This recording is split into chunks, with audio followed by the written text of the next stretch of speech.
अरे बहू, जरा जल्दी जल्दी सामान पैक कर, बारात के निकलने का वक्त हो गया है। माँ जी, सारा सामान पैक हो गया है, अब तो बस मुझे मेरी देवरानी का इंतजार है। आप देखना, जब मेरी देवरानी आएगी ना, तो हम दोनों देवरानी जेठानी नहीं बल्कि बहनों की तरह रहेंगी। सभी लोग जल्दी जल्दी सारी तैयारियां खत्म करते हैं और बारात लेकर निकल जाते हैं। शादी होने के बाद सभी लोग घर की नई बहू अलका को लेकर घर आ जाते हैं, जहां ज्योति और लक्ष्मी बड़े प्यार से अलका का स्वागत करती हैं। ओह गॉड, इतनी ज्यादा गर्मी है यहाँ, मेरा तो दम घुट रहा है। मेरा रूम कहाँ है? मुझे चेंज करना है। आओ अलका, मैं तुम्हें तुम्हारे कमरे में ले चलती हूँ। अलका कमरे में जाते ही अपनी शादी का जोड़ा उतार कर अपने कंफर्ट के कपड़े पहनकर सीधा लेट जाती है, जिसे देख ज्योति को थोड़ा अजीब लगता है, लेकिन वो कुछ नहीं कहती। अलका की शादी भले ही एक मिडिल क्लास फैमिली में हुई थी, लेकिन अलका काफी अमीर घर से थी, इसलिए वो अपने पापा से कहकर 2 एसी मंगवा लेती है, जिसमें से एक एसी तो वो अपने कमरे में और एक एसी अपनी सास के कमरे में लगवाती है। अलका बहू, ये मेरे कमरे में एसी कब लगा और किसने लगाया ये एसी? माँ जी, मैंने लगवाया है आपके कमरे में एसी। वो क्या है ना, गर्मी का मौसम शुरू हो चुका है और इतनी गर्मी में आपको बिना एसी के काफी प्रॉब्लम होती होगी ना। किसी की नजर ना लगे मेरी बहू को, आते ही मेरा कितना ख्याल रख रही है। मुझे परेशानी ना हो इसलिए मेरे कमरे में एसी भी लगवा दिया। लक्ष्मी इतना बोल ही रही होती है कि तभी वहाँ ज्योति आ जाती है। अलका, मेरे साथ किचन में चलो, आज तुम अपने हाथों से खाना बनाना।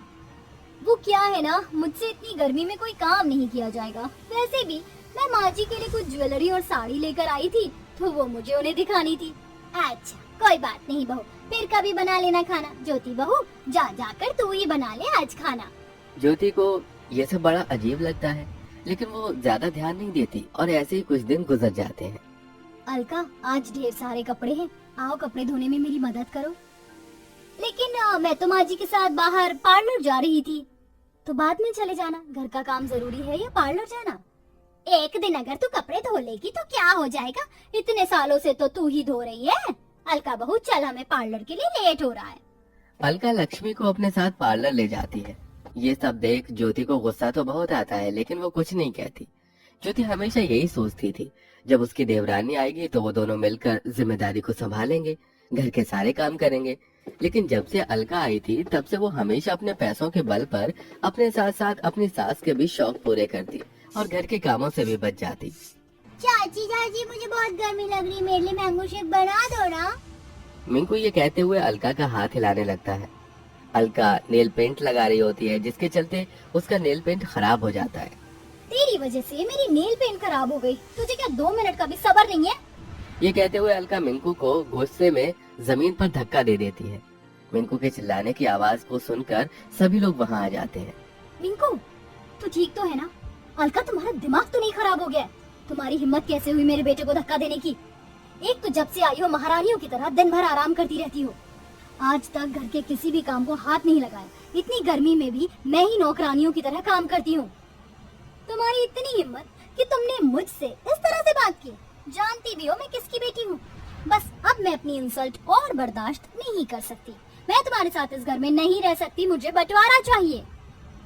हाँ, तो मैं भी कौन सा तुम्हारे साथ रहने के लिए मर रही हूँ, मुझे भी अब बंटवारा ही चाहिए। अरे तुम दोनों का दिमाग तो नहीं खराब हो गया? तुम दोनों ये क्या बातें कर रही हो? माँ, अब आप ही कुछ समझाओ इन दोनों को।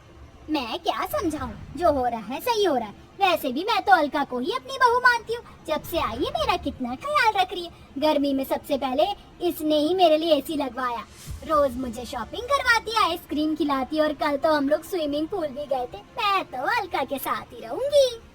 लक्ष्मी के फैसले के आगे अब कोई कुछ नहीं बोलता था, जिसके बाद अब अलका व्हाइट पेंट लेकर आती है और सबसे पहले हॉल में लाइन खींच देती है।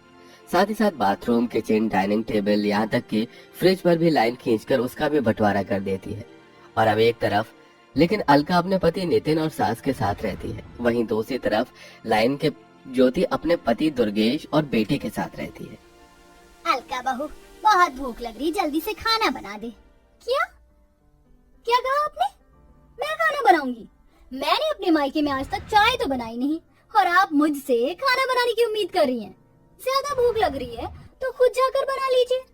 अपनी बहू की बात सुन बेचारी लक्ष्मी खुद गर्मी में आकर किचन में खाना बनाने लगती है। वहीं लाइन की दूसरी तरफ ज्योति भी खाना बना रही थी।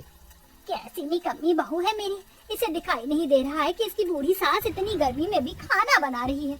ये नहीं आकर कुछ मदद कर दे। लक्ष्मी मन ही मन ज्योति को कोसने लगती है और खाना बनाकर वहाँ से चली जाती है। और ऐसे ही कुछ दिन गुजर जाते हैं। लक्ष्मी देखती है कि ज्योति लाइन के उस तरफ अच्छे से झाड़ू पोछा करके साफ सफाई कर रही है। लाइन के इस तरफ वाला घर किसी हीरे की तरह चमक रहा है, वहीं उसके वाला घर किसी कूड़ेदान की तरह लग रहा था। अलका बहू उठ जा, पूरे घर की सफाई कर दे, पूरे घर में कचरा फैला हुआ है। तू बहू है इस घर की, ये सब तेरा काम है। माँ जी तो आप भी इस घर की बहू ही हैं। उठिए और जाकर साफ सफाई करिए। इतनी गर्मी में मैं तो इस एसी के सामने से नहीं हिलने वाली। अलका के बात सुन बेचारी लक्ष्मी खुद ही उठकर घर की सफाई करने लगती है। मेरी कमर, इस कमर दर्द और गर्मी ने तो परेशान करके रख दिया। कहाँ फंस गई मैं।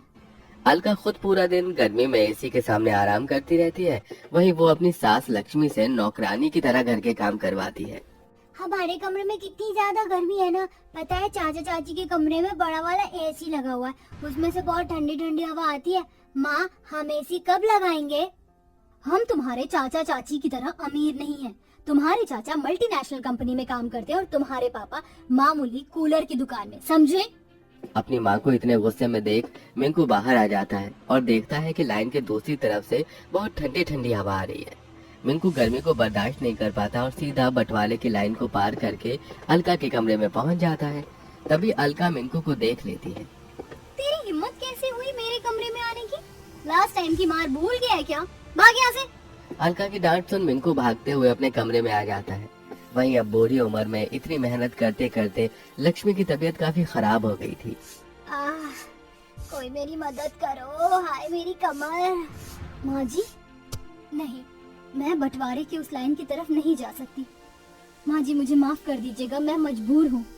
ज्योति चाहते हुए भी लक्ष्मी की मदद नहीं कर पा रही थी। वहीं थोड़ी देर में नितिन आ जाता है और अपनी माँ को जमीन पर गिरा देख उसे जल्दी से कमरे में ले जाता है। जिसके बाद वो अलका के कमरे में जाता है और देखता है कि अलका एसी की ठंडी हवा में फोन चला रही है। ये सब देख नितिन को बहुत गुस्सा आता है और वो ज्योति से फोन छीनकर उसे जमीन पर फेंक देता है। मेरी माँ दर्द से तड़प रही है और तुम हो कि यहाँ फोन चला रही हो। अगर अब से तुमने घर के काम नहीं किए तो जिस तरह से तुम्हारा आज फोन तोड़ा है, अगली बार तुम्हारा मुंह तोड़ दूंगा, समझी? नितिन को इतने गुस्से में देख अलका काफी डर जाती है और अब अलका घर के काम में लग जाती है। ये रोटी है या इंडोनेशिया का मैप? गोल बिल ही नहीं रही है। लगता है मैंने गलती से डिटर्जेंट पाउडर की जगह ब्लीच पाउडर डाल दिया। ये सारे कलरफुल कपड़े तो विधवा हो गए। मेरी कमर, लगता है इस गर्मी में घर का बंटवारा करके मैंने अपनी जिंदगी की सबसे बड़ी गलती की। बंटवारे की वजह से अब घर की सारी जिम्मेदारी मुझ पर आ गई है। ऊपर से इस गर्मी ने भी बुरा हाल करके रख दिया। अब मैं क्या करूं? ये कहते हुए अलका जोर जोर से रोने लगती है और अब वो माफी मांगने के लिए अपने खुद की खींची हुई बंटवारे की लाइन को पार करके सीधा अपनी जेठानी ज्योति के कमरे में जाती है, जहाँ वो देखती है कि उसकी सास पहले से ही वहाँ मौजूद है। माँ जी आप? और नहीं तो क्या करती मैं। घर की बड़ी होने के नाते मुझे इस बंटवारे को रोकना चाहिए था, लेकिन तेरी अमीरी की चकाचौंध ने तो मुझे अंधा करके रख दिया था। मैं यहाँ ज्योति बहू से माफी मांगने आई हूँ। जेठानी जी मुझे भी माफ कर दीजिए, मुझसे बहुत बड़ी गलती हो गई। देवरानी जेठानी में घर का बंटवारा करके मैंने बहुत बड़ा पाप किया है, लेकिन अब मुझे मेरी गलती का एहसास हो गया है। नहीं, मैं तुम्हें इतनी आसानी से माफ नहीं कर सकती। भगवान के लिए हम दोनों को माफ कर दे बहू, हमसे बहुत बड़ी गलती हो गई है। माँ जी ये आप क्या कर रही हैं? आप मेरे सामने हाथ मत जोड़िए। ज्योति अपनी सास और देवरानी को अपनी अपनी गलतियों का एहसास होता देख उन्हें माफ कर देती है। जिसके बाद अब दोनों देवरानी जेठानी मिलकर घर की जिम्मेदारियों को उठाते हैं और मिलजुल कर सारे काम करते हैं और सब लोग हंसी खुशी रहते हैं।